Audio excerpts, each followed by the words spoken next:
Well, here we are on a fine Friday morning. I'm sure many of you are very happy that it's Friday. Others of you are on vacation. Others of you work weekends.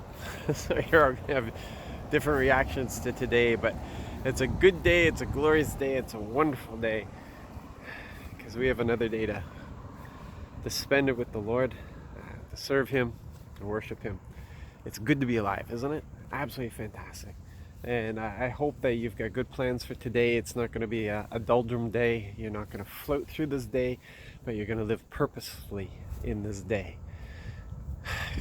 There's so much joy in that. We're continuing to read through Jeremiah. We've come to one of my favorite incidences with Jeremiah, because I just love the way that the Lord communicates with Jeremiah.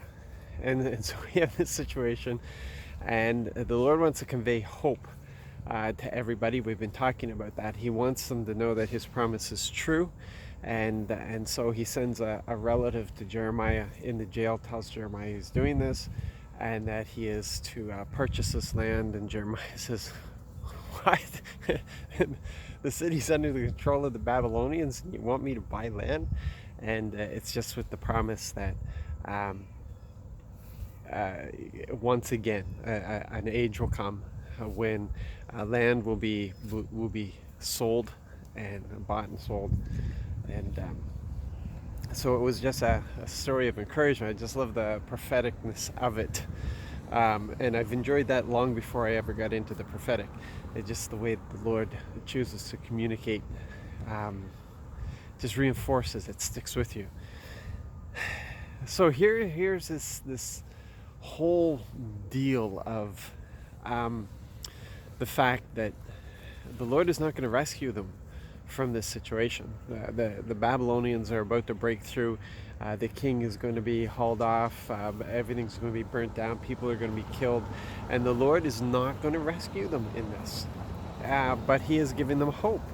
And sometimes our idea of the hope that the Lord gives is a hope where we don't have to go through things, where we get rescued from things, that we won't have to face stuff. And our idea of hope and the Lord's idea of hope, our idea of rescue and His idea of rescue, don't always match up. And some of us are surprised when we find ourselves walking through situations that we thought that we were going to be rescued from. But the thing is that the Lord has purpose in all of this.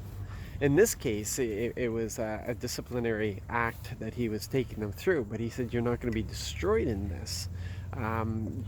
You're going on a timeout for 70 years, but you're not going to be destroyed in this. And what I will bring out of this will be better than what you have now." And oftentimes, that's what happens. He allows us to go through things.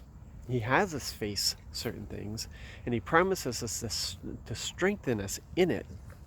But He wants us to go through it because it's going to bring about the maturity that He needs us to have. Not just a maturity of, oh, well, I have the determination, I can go through these things, but the maturity of understanding of who He is. That He is always with us, He never forsakes us, that He can carry us through anything. As He said to Jeremiah, "Is anything impossible for me?" is what He says to Jeremiah. And that's what we need to look at when we face certain things, and we have this promise that He will see us through. Is anything impossible? Because some of us have faced some things in our lives that we really highly doubted that we were going to survive, and the Lord walked us through it.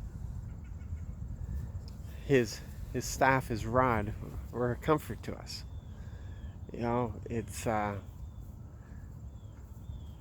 He walked us through. He was with us in our way. He was our encourager. He was our strength. He was our hope in these situations, and we love Him for it. And we discovered new things about Him, new things about ourselves, new things about other people. It benefited us. We came out with more than what we went into.